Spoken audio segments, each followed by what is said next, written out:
Welcome to Talk Thing number 18. My name is Rick Jordan. I used to be a pastor. I'm not able to do that anymore because of some health issues, but I can make videos. And so this is what I do. I make song videos, I make talk videos with your help.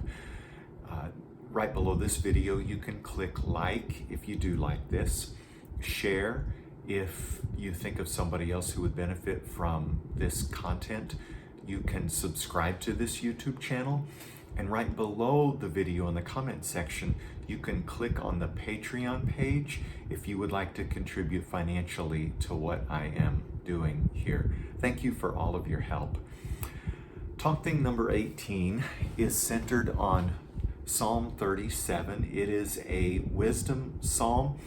In this psalm, the psalmist is comparing the righteous with the unrighteous. In general, comparison is risky because when we compare ourselves with others, we risk what I'm going to call mental photoshopping, where we make ourselves look better, we make other people look worse, or we make other people look better and we make ourselves look worse. That's not what the psalmist is doing here. So we're on safe ground with this psalm. Verses 3 through 7 go like this: Trust in the Lord and do good. Dwell in the land and cultivate faithfulness.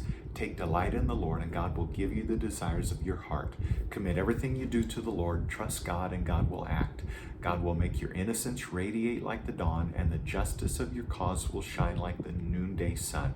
Be still in the presence of the Lord and wait patiently for God to act. Okay, what can we do about the people in our lives that we can neither change nor control? What can we do about the circumstances in our lives that we can neither change nor control? Reality is, we usually can't do much of anything about him or her or them or this or that. By process of elimination, that leaves us. So what can we do about ourselves? That's where this psalm is so helpful. So we're going to go verse by verse, command by command. Verse 3 begins, As for you, trust in the Lord and do good. Trust in the Lord means, in the Hebrew, to rest the weight of our faith on the Lord. Trust in the Lord and do good. Do good means take the high road. I find that when I am leaning the weight of my faith on the Lord, especially in my relationships with other people, then I can see the high road and I can take the high road.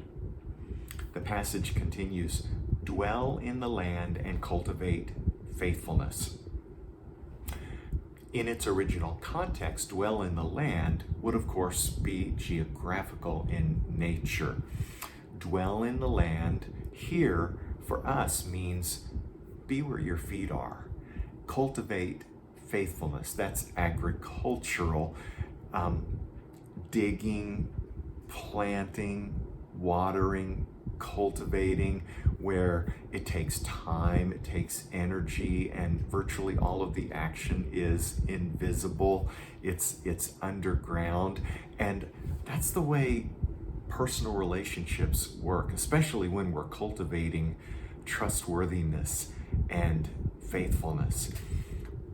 These take investments of time and energy, and there's really no room for instant gratification. In fact, a passage like this is where instant gratification goes to file for unemployment because it's just run out of things to do.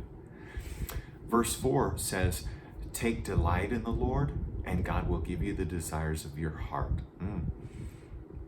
On the surface, it sounds like this means take delight in the Lord, and God will give you whatever you want. And it really does mean that, but literally, take delight in the Lord means willing with God one will. It means coming to a place in life where I want what God wants. Another word for it is singularity. And with singularity, we have arrived at the irreducible core of prayer and faith and spirituality. Take delight in the Lord, wanting what God wants, willing with God one will. Well, of course, God's going to give us the desires of our heart, because what's the desire of our heart when we're willing with God one will? We simply want what God wants. Verse 5, commit everything you do to the Lord. The word picture here is of rolling something downhill and letting go of it. If you roll something downhill and you don't let go of it, well, that's not going to be pleasant. But when we roll something downhill and let go, it's not in our hands anymore. Commit everything you do to the Lord. Trust God, and God will act. That means God will do what only God can do. How often are you and I guilty of playing God, of trying to do what only God can do? So here's what God promises to do. Verse 6, God will make your innocence radiate like the dawn, and the justice of your cause will shine like the noonday sun. I'm going to pair this verse with 2 Corinthians 5:21, and we're jumping into the deep end of the pool, so you might want to grab any inflatable flotation device you have on hand. In 2 Corinthians 5:21, Paul says, God made him who knew no sin to be sin on our behalf, that we might become the righteousness of God in him. Paul is saying that Jesus became sin for us, that we might become God's righteousness. So pull that into Psalm 37:6. God will make your innocence radiate like the dawn, because your innocence has become the righteousness of God. And the justice of your cause will shine like the noonday sun. Well, because the justice of your cause has become God's cause. Again, we are willing with God one will. And then verse 7, be still, where? In the presence of the Lord. This week I listened to a podcast interview. Annie F. Downs was interviewing a country band called Lady A. Charles Kelly, a member of the band, was talking about the pandemic, lockdown, and he described lockdown as forced stillness. I agree with him. Remember lockdown? We were forced into stillness, but that was stillness from the outside in. Be still in the presence of the Lord. That's stillness from the inside out. This is where I find breathing, like disciplined breathing, to be so helpful, where I lay on my back, I breathe in to a slow 4 count, I hold my breath to a 7 count, and then I exhale to an 8 count. If you have medical issues, please check with your doctor before you do this.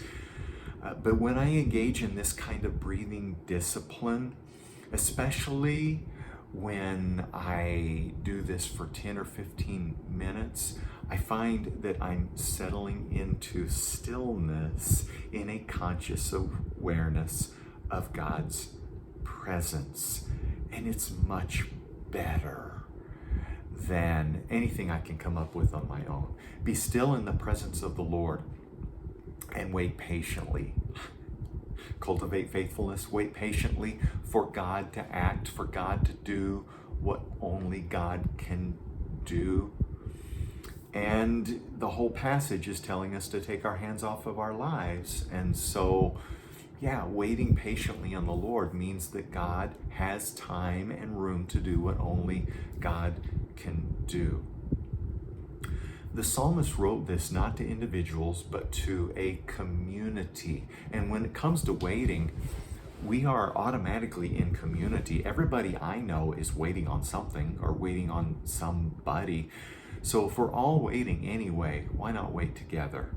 Come alongside somebody else who is waiting and give them a little help.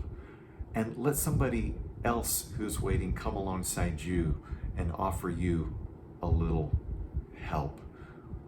we're all in this together.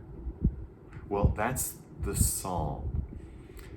When I wake up in the morning, I wake up saying to God, wow, I'm alive and awake again because of you, God. I can think, I can feel, I can choose because of you, God. And so today I choose, by your grace, to breathe, pray, thank, see, hear, taste, touch, smell, laugh, love, sing, serve.